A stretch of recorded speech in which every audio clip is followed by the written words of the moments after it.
All right, everybody, welcome to a brand new episode of For the City. I am your co-host, Francisco.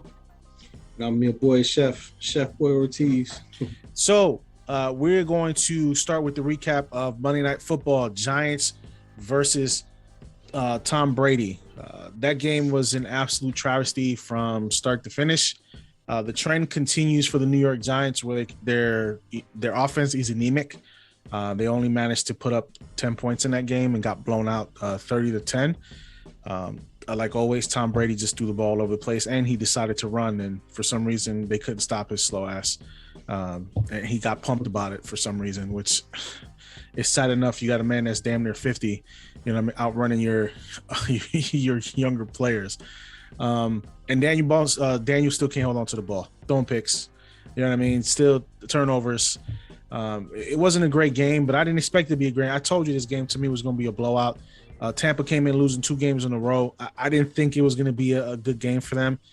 And then Daniel Jones he's 0-8 in primetime games. 0-8 in primetime games.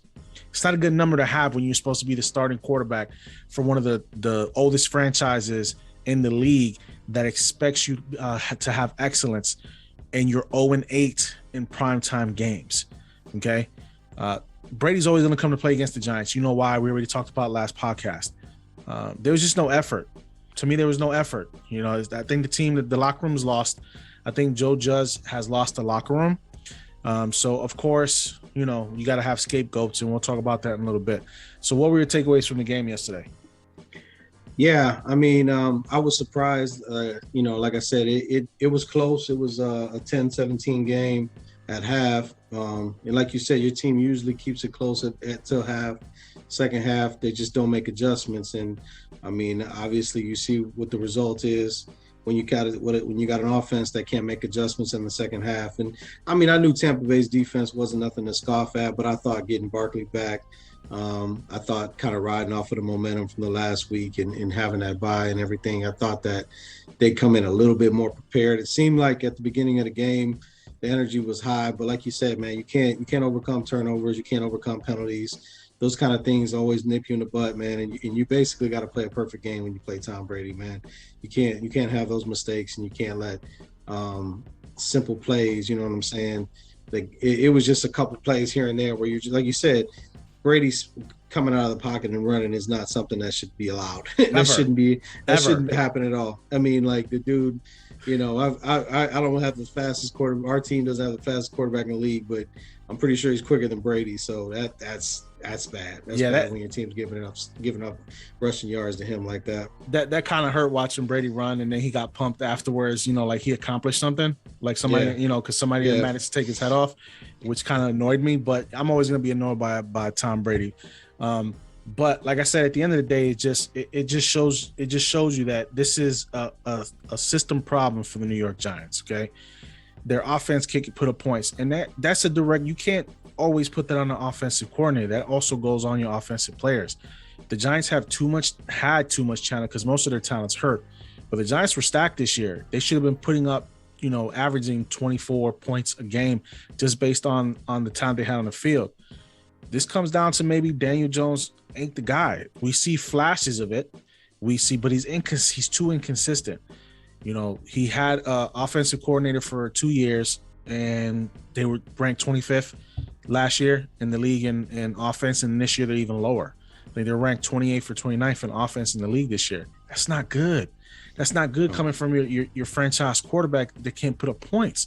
And don't get me wrong, you've had a lot of drops in the games and in situations like that, but still, your quarterback has to make things happen. Eli wasn't the most mobile guy either, but Eli made things happen. Eli had a bunch of, fourth quarter comeback wins. I mean, he rode a 9-7 team all the way to the Super Bowl with next to nothing. You know what I'm saying?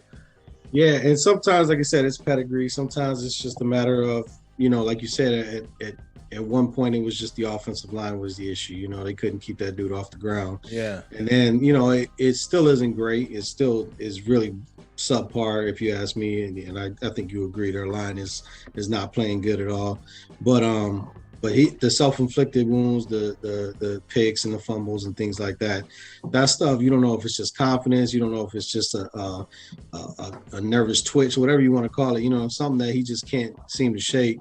Man, trust me, over here we have that conversation every year, so it's tough for me to say, hey, maybe this dude isn't the guy, and it's time to move on, because like you said, we haven't seen him with a fully healthy line, with a fully healthy offense, and with an offensive coordinator coming into the season. We both agree Garrett, wasn't probably your best pick, or wasn't the top choice that you would want to have running that kind of offense, especially with the dynamic speed and things that you have on that team.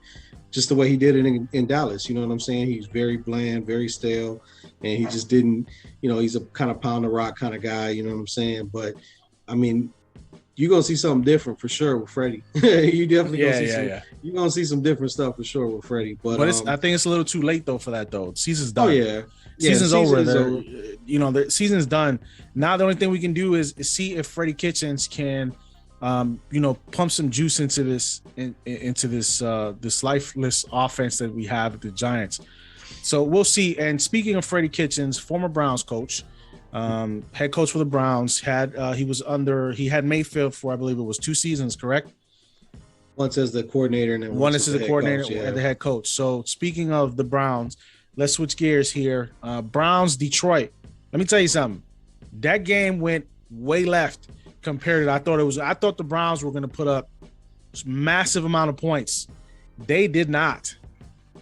So explain to me what happened in that game. Well, I mean, it's funny you talk about trends and things like that. I mean, just to, before I jump into the offensive side, just the defensive side, here it is again, another rookie quarterback coming in. I mean, it's in the last couple of years, we played a lot of rookie quarterbacks, a lot of first-time quarterbacks, and we seem to make all of them look really good. And I don't know what it is. I don't know what Joe Woods thinks or does, but no sacks on him. Garrett didn't touch him. I mean, the dude, besides a couple bad throws and the picks, I mean, he had a chance to come down and win the game at one point, you know what I'm saying? So we made the plays when we needed to make the plays. But as far as the offense goes, it was ugly, man. It was ugly. Baker looked bad. I mean, I'm not going to defend the game at all as far as his play. I mean, he was, I forget what the stats were, like 15 to 29 or something like that. Had a terrible QBR rating, threw the 2 picks. The run game was good. Chubb was there. Chubb was running hard. Johnson looked good. He was running hard, which is that's our identity. That's our offense. But really what I think it boils down to is penalties, man. We are just shooting ourselves in the foot, man, every week. We'll have a run for 10, holding penalty, run for 15, holding penalty. And that's what kind of led to that second pick when Mayfield threw the second one. We had 2 plays in a row coming out where Chubb bust 2 long runs and they get called back for holding penalties. Next thing you know, we get a pass on a 3rd and long or a 2nd and long, tip ball, picked interception. See, those kind of things like that cause and effect stuff. Like I argue with people all the time about our offense. It's not that our play has really been that bad. It hasn't been that bad. It's just that we're putting ourselves in hard situations. You know what I'm saying? Like we get these drives, we're going the first series down the field, we're driving, and we stall out and we shoot ourselves in the foot again. It's just like for penalties or whatever the case may be, you know what I'm saying? But Baker played bad. I mean, Baker looks hurt, and you know what I'm saying? And then the offense against Stefanski, it finally like dawned on him, you know what, maybe we should just hand the ball off to Nick Chubb and let him run the ball, and let's stop playing around with this. And it worked. But man, I mean, I can't argue about a win, but against the worst team in the league. I mean, Pittsburgh damn near lost to him, just tied. Baltimore took a 63-yard field goal, 65-yard field goal to win a game against them. So they're not a bad team. Nah. It's just, it was an ugly game, ugly win. I still think they're going to go 0-17 for the year, for the second time in franchise history. Well, but I think 16-1. Yeah. So this is what I think. So here's the problem for me. The problem for me, and I told you this for weeks now, they need to shut Baker down. And the reason I think he's staying in is for selfish reasons. Listen, I understand he wants to show he's a tough guy. He's trying to take one for the team. He's trying to do the things he needs to do, blah, blah, blah, blah. No, he's doing this for a paycheck because he has to preach. This is his paycheck year. This is the year he has to fight for a contract. Now, is that contract going to be $20 million a year? or he's going to want top QB money at 35, 38,000 a year, which I don't think he's going to get. And if he tries to get that money, the Browns are going to be like, see ya, because we can get somebody better in free agency or draft somebody that's going to be better than you. I don't think the Browns want to let him go because they see how tough he is, and they see, he took him to the playoffs already. He was like 1 or 2 drives away from going to the AFC Championship game, and a couple penalties away from that. Right. So he shows that he can do it, but he needs just let it go. Let it go. You guys are a 500 club. You have a chance to get into the playoffs. But I think Baker, as the season progressed, Baker's getting more and more and more beat up. He's not getting a chance to rest his body. Your schedule's been grueling too. You guys don't take a break till after next game. So that's not going to help him. Yeah, and I'll just play devil's advocate with you. And like I said, this is a conversation that the whole city's talking about, and everybody's saying, well, then why don't, if he's really hurt and you want to give him the benefit of the doubt, then why don't he sit down? When I look at the games, if you look at the games, I don't think he's hurt to the point where, like you said, he'll limp all, he'll get sacked, or he'll make a bad play, and then all of a sudden there goes that bum knee or that foot, you know what I'm saying? Then 3 plays later, you see this dude sprint, you know what I'm saying, for a 15-yard run for a first down, or he'll throw a ball and it'll be on the money. I think he's inconsistent because of his mechanics, because he is hurt. I think he's dinged up. But again, it's what do you do? I think the one guy was saying, one of the Didi Nkabwala, whatever her name is, the reporter, she was saying, like, Kevin Stefanski's job is on the line. Andrew Berry's job is on the line. These dudes' livelihoods and everything are dependent on what decisions they make on who's starting, who's the quarterback. So why would Stefanski put Baker out there if he didn't really think that it was his best opportunity to win? So he must know something or see something in either Case Keenum or in Baker where he's like, I'm not going to put Case out there if I think Baker's going to help us win. And so it could, like I said, at what point does a quarterback override the coach? So I don't think it's Baker just like, F you guys, you're not going to bench me. And Stefanski's like, okay, you know what? Baker's going to play, let him play. I think it's stubbornness. I think Kevin Stefanski is stubborn. I think he thinks he's smarter than everybody else. And, maybe he thinks that Baker is a better player or whatever. He's overthinking it. Or, he really just doesn't have any faith in Case Keenum, and he doesn't want to say that, and he don't want to put him out there and let him play. But it's obvious. The dude is hurt. He didn't forget how to play quarterback over one half of a season. The dude was one of the most efficient and accurate quarterbacks at the end of last year. Came into the season looking great in the first week against Kansas City. Second week of the season, gets his freaking arm ripped off. And obviously, from there, you just see what happens. And you know what I'm saying? If you look at the stats, okay, if I told you, forget about everything else, you don't know nothing about Baker. He came into the game. What if I just told you quarterback X has a torn left shoulder, a bum knee, and a bum foot, just came out there and threw for 179 yards, won a game for you, grilled it out, toughed it out. You'd be looking at it like, hey, man, that's a tough, hard win game. But because it's Baker, because it's already this narrative and this predisposition to not like him, everybody's like, oh, he sucks. But it's just because of the name and what's been behind it. It has nothing to do with Baker's stats or anything like that. So, I mean, I don't think he's out there playing just to try to get a paycheck. I think he already knows this season's a wash. It's a bust. He can't really, unless he comes out here for the last 7 games and, throws for 400 yards a game, he ain't getting that $40 million a year. That ain't going to happen. But what I'm saying is why doesn't he just shut down, get the shoulder surgery done now? That way he's ready for training camp next year. You wait till the end of the year, you're not going to be ready for training camp. Yeah. Essentially, you're going to get behind the 8 ball starting a spring training next year. You know what I mean? When you do camp, like what I don't want to spring training. You know what I mean? When camp, training like, camp, training camp, like you're not gonna be ready. So why are you wasting your time knowing that the season's a wash, bro? It's you guys are gonna end up being a 500 ball club the rest of the way. You guys will probably end up like 9 and 8, yeah. 9 and 8, miss the playoffs because you're not gonna get in a 9 and 8. You'll still have a winning season, but it's gonna be a wash. Why is he not? He needs to just call it now. Just get the shoulder surgery done, man, so you can recover. So when you go back to training camp, you are ready to go. You're gonna put the team behind the 8 ball as soon as the season's done. Because now, how long are you gonna wait to get the surgery done? As soon as the season's done, are you gonna go on vacation first before you get the surgery done? Because you have to start rehabbing right away, bro. You don't know the setbacks that you're gonna have. You know what I mean? If you go the wrong way or do wrong thing while you're training, while you're rehabbing, you can tear it again. You understand what I mean? I mean, I think I don't disagree with you. I agree. I agreed with you. Like, I thought he shouldn't have played against Detroit. I think we could have beat Detroit with Case Keenum.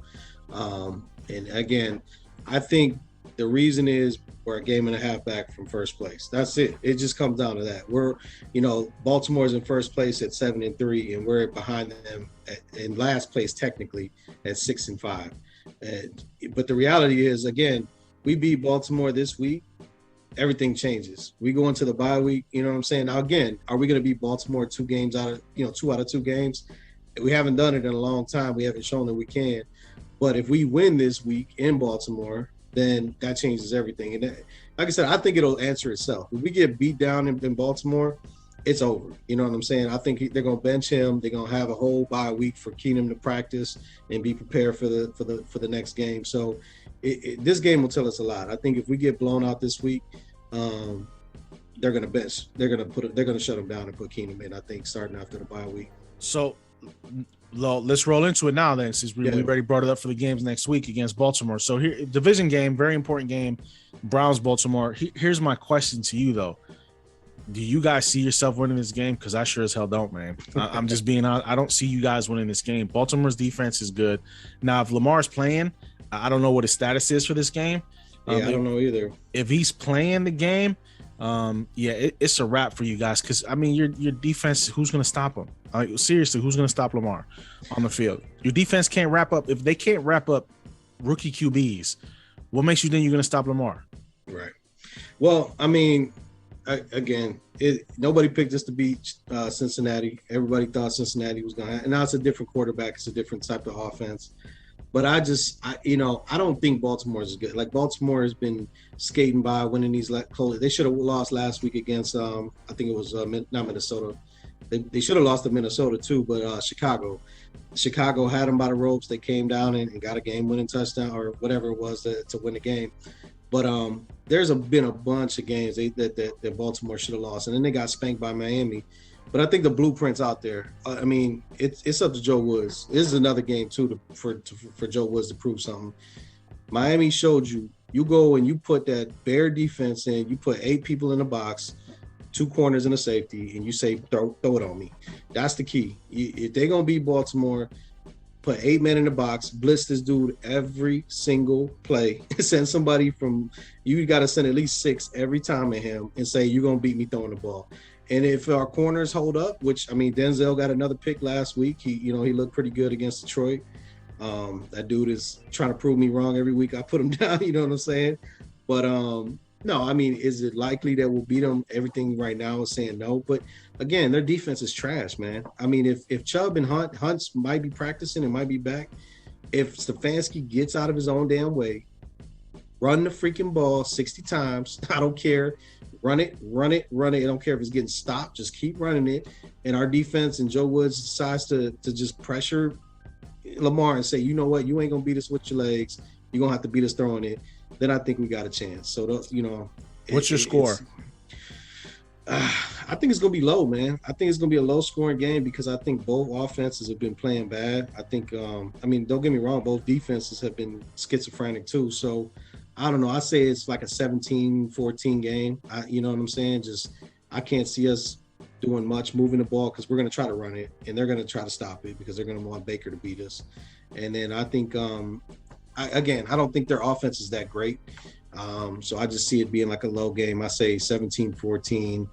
And I'm going to say the Browns, man. I think, like I said, man, aside from Baker, we got the better running back. We got a better, receivers. We got better tight ends, I think, in my opinion.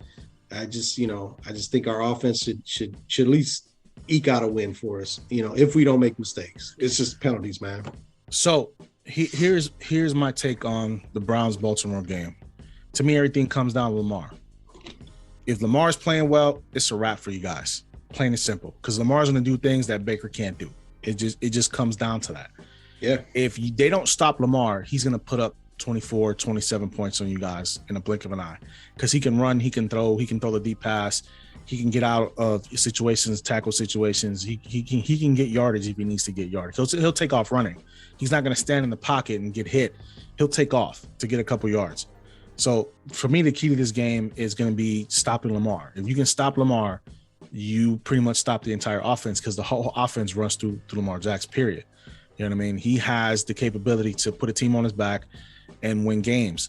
Now, if the defense can step up and you're getting sacks and you're disrupting his flow, then I think the Browns have a shot. But for me, this game I got it the same score. It's going to be 14-17, but I got the reverse. I got Baltimore coming out, eking out with the win. Baker's just not healthy. It's nothing against the Browns. Typically, if they were playing the same way they played against Cincinnati, I would pick them. They're not doing that right now. And Baker's not looking better every week. He's looking like mediocre Baker. So I got Baltimore winning this game, 14-17. It's going to come down to the wire. Baltimore's going to win on the field goal, or there's going to be some play down 2-minute drill where they're going to come down and they're going to win the game. That's my score. So we both have the same score. We just have it at opposite teams. Now switching gears, Giants. So as we all know, Garrett got fired today, got relieved of his duties, and the Browns ex-coach Freddie Kitchen is taking over the offense. Now we have a game coming up against the Eagles. Okay, it's division games are always division games. Both teams always get up for division games. I don't care if you're 1-7. You don't want a division. You don't want a team, a rival coming to beat you. So to me, they're going to lose this game. There's just no other way to put it. Philly's playing really, really well right now. They are. I got to give Philadelphia a lot of credit. They started out terrible, and they're starting to build more momentum. I just don't think the Giants have the offense to keep up. I just don't.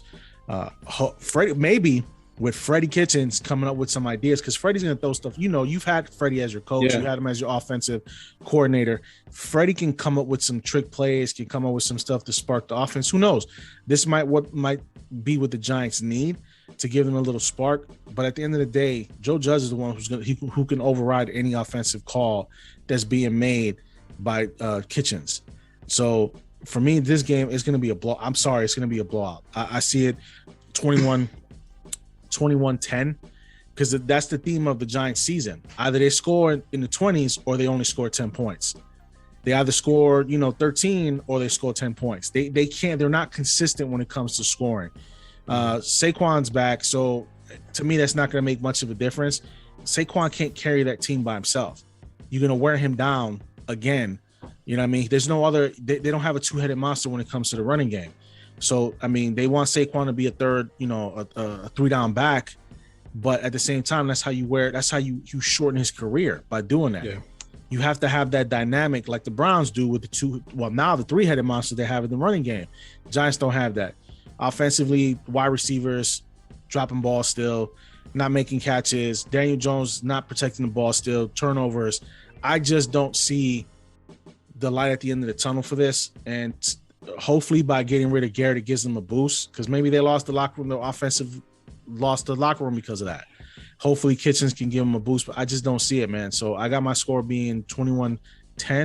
And I think Daniel Jones is going to throw maybe one or two picks in this game. Yeah. Really tough game. I think, like you said, Philly's been playing out of this world recently. Hurts. I mean, he's finding his stride, man. He's another one of those dual threat quarterbacks that, now that you let him get a little bit of confidence, he's just, turning into a monster. So that's going to be really difficult to handle. I do agree, like typically when you have these coaching changes and stuff, just like when Gruden got fired in Las Vegas, I mean, teams kind of galvanize and rally together, you know what I'm saying, and have a little bit of a boost. So I think the Giants going to come out a little bit more energized. I think Freddie Kitchens, he's a player's coach, you know what I'm saying? He got ran out of Cleveland because the dude, he couldn't be a head coach, you know what I'm saying? He's one of those coaches where the players are going to do whatever they want, but he's one of the guys, you know what I'm saying? And I think, the offenses, especially the offensive people, are going to love just his personality and how he is. So I think you might be surprised. I think that their offense is going to step up this week. And like I said, they're going to throw, he's going to have some crazy plays out there for you. I mean, just knowing what Freddie likes to run and what he likes to do, I think you're going to see a much more elaborate offense and much more kind of trickery going on and stuff. So the other thing too, I don't think it's going to be a big defensive game. I think it's going to be a high scoring game as well. But the Philly's been playing a little bit better, but I think the Giants offense is going to show up this week. I got it more in the high like 30s. I say like Wow. 31. Yeah, I think Philly's going to put up like 30, 31 points. And I think the Giants going to be around like 24, 25 points. Still, I don't think they got enough to beat them. I just think the Philly's just rolling. They're too tough right now. And but like you said, it's a divisional game. I don't think it's going to be a blowout. So I'd say about, Philly 30, 31, Giants 24, 25, something like that. Say So 31, 25. so let's before we wrap up, let's deviate a little bit. Turkey Day coming up. Thanksgiving slate of games, man. It's amazing that it Yeah. seems like every year they just keep adding more games to Thanksgiving Right. Day. So what do you see? What do you see? What's the game you look forward to watching on Thanksgiving? You see, I was just looking at that too, man. Let me look at these games real quick here.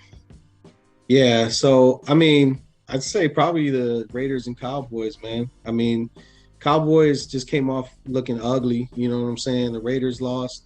Both of them have the potential to have a really good. I think that's going to be the most entertaining game. Bears Lions. That's going to be. That's just awful football. Bears Lions should not be allowed to play Thanksgiving football anymore. That was the thing when you brought that up. The first thing I thought about was just all the talk now about the traditional Cowboys, Yeah, Detroit playing on Thanksgiving. Yeah, which is stupid, man. I mean, it's been too long, man. Change it up. Why do these teams deserve to do that? Just like playing in England, they send Jacksonville over there every year. I mean, these traditions are getting kind of silly, but no, I think the Raiders Cowboys game, the Bills Saints.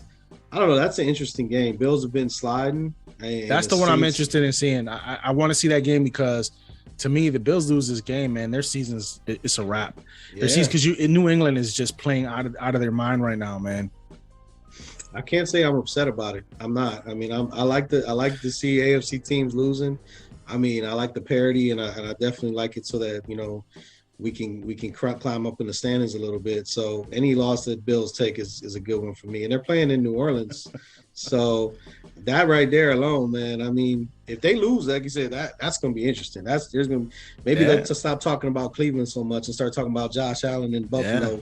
And what he need to do to get it's his amazing, man. It's amazing the slide they had this year, man. Like, what the hell happened to that team? Their defense can't stop anybody, and their offense is trash at the red zone, man. Like, how do you not score a touchdown when you're 2 yards out? How does that happen? I don't understand. Like, you got happy feet now? Like, is the team's just, I don't get it. Bro, this year is blown my mind, man. Teams that are expected to be great are absolute garbage. And teams who were great last year are mediocre. You know what I mean? Yeah. And then the teams that you're not expecting to be top tier are top tier. Like it's crazy to me, man. But I enjoy it. I love this stuff, man. It's just it irks me to watch my team go through what they're going through right now. I'm hoping that during the offseason they can fire Gettleman. That's not even a question. He's gone after the season. It's not even it's not debate. It's non-debatable. Now Joe Judge, he's gonna be on the hot seat too, though. Because questions are going to be asked about him as to why the offense is the way it is, and the built-in excuse that he had is most of his offense was on the DL. Period. So I can see him getting another year maybe, but the problem is now: are you going to keep Daniel Jones, or are you going to move on from Daniel Jones? Right. Well, I think like you said, it all depends on the GM they bring in. If they're smart. They kind of do like we did, you get rid of the GM before the season's over or right after the season so that they have the entire offseason to the draft and all that. Get their scouts in, free agency, like that. And then decide if he wants to keep the head coach or if he wants to keep the quarterback, and they got to be on the same page. And that union right there is huge, man. If you get the right GM coach combination, and you're good. Like I said, Daniel Jones, he's definitely on the hot seat, man. I mean, like I said, it's one thing. Like I said, our quarterback's on the hot seat, obviously, but after coming off of a playoff win, you know what I'm saying? In a season where he's been hurt. So to me, I think it's all media manufactured. I think we were the darlings coming into the season. Everybody picked us to win the Super Bowl, go to the Super Bowl. And now these media members are trying to cover up their bad pick and saying, oh, it's all Baker's fault. You know what I'm saying? Like, oh man, we thought they were going to be there, but Baker's been playing so terrible. Like, What about the defense? What about the penalties and how he went from one of the most disciplined teams to one of the most undisciplined teams? So it's so many, what I'm saying? Having that right coach and GM combination is huge. So for you guys, it's going to be interesting to see how that plays out. We'll see. So we'll be back next week. I hope everybody enjoys their Thanksgiving, get full, Definitely. Watch football. You got football, plenty of football this week. You got football Thursday. You got football on Sunday as well after you get done eating leftovers. So thanks everybody for tuning in. I am Francisco. I'm Chef Boy. Happy Thanksgiving, y'all. And we will see you folks later.